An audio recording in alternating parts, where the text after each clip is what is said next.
ആഗോള അയ്യപ്പ സംഗമത്തിൽ പ്രതിനിധികളുടെ എണ്ണം കുറയ്ക്കാൻ സ്ക്രീനിംഗ് സംഗമത്തിൽ 4000 പ്രതിനിധികളെ പങ്കെടുപ്പിക്കാനാണ് തിരുവിതാംകൂർ ദേവസ്വം ബോർഡ് തീരുമാനം. എന്നാൽ ഓൺലൈനായി 4590 പേർ അപേക്ഷിച്ചതിനാലാണ് സ്ക്രീനിംഗ് നടത്തുന്നത്. രജിസ്റ്റർ ചെയ്തവരിൽ തുടർച്ചയായി 3 തവണ ശബരിമല ദർശനം നടത്തിയവർക്ക് മുൻഗണനയുണ്ട്. ഡാൻ കുര്യൻ വിവരങ്ങൾ പങ്കുവെക്കുകയാണ്. ഡാന് 5000-ഓളം അപേക്ഷകൾ ഇതുവരെ ലഭിച്ചിട്ടുണ്ട് എന്നാണ് മനസ്സിലാകുന്നത്.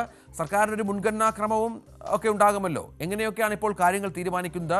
ഇന്നത്തോടെ ഒരു അന്തിമ മുൻഗണന പട്ടിക തയ്യാറാകുമോ?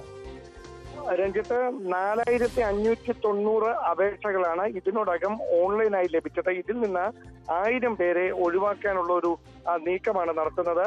അതിനുള്ള മാനദണ്ഡമായി സർക്കാർ മുമ്പോട്ട് വെക്കുന്നത് 3 തവണ തുടർച്ചയായി ശബരിമല ദർശനം നടത്തിയവർക്ക് മുൻഗണന നൽകിക്കൊണ്ട് ഇതുമായി ബന്ധപ്പെട്ട ഈ അംഗങ്ങളുടെ പേരുകൾ ഉറപ്പാക്കുക എന്നൊരു നീക്കമാണ് നടത്തുന്നത്. അതോടൊപ്പം 500 പേരെ നേരിട്ട് ദേവസ്വം ബോർഡ് തന്നെ ക്ഷണിക്കുന്നുണ്ട്.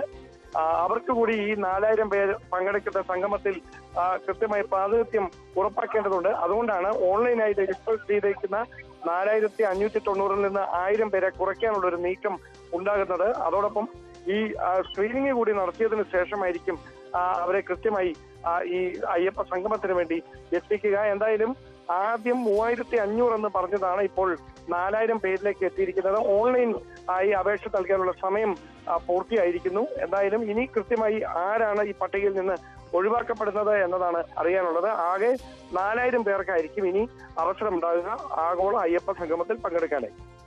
4000-ഓളം ആളുകളെ പങ്കെടുപ്പിച്ചുകൊണ്ടുള്ള ആഗോള അയ്യപ്പ സംഗമമാണ്. 20-നാണ് പമ്പയിൽ സംഗമം നടത്തുന്നത്. വലിയ വിപുലമായ പരിപാടികൾ ഇതുമായി ബന്ധപ്പെട്ട് സർക്കാർ ആസൂത്രണം ചെയ്തിട്ടുണ്ട്. ഒപ്പം നാളെ ഇതുമായി ബന്ധപ്പെട്ടൊരു ഹർജിയും, ആഗോള അയ്യപ്പ സംഗമം നടത്തരുത് എന്നാവശ്യപ്പെട്ടുള്ള ഹർജിയും സുപ്രീം കോടതിയുടെ പരിഗണനയിൽ വരുന്നുണ്ട് എന്ന വിവരം കൂടി പുറത്തു വരുന്നുണ്ട്. ഡാൻ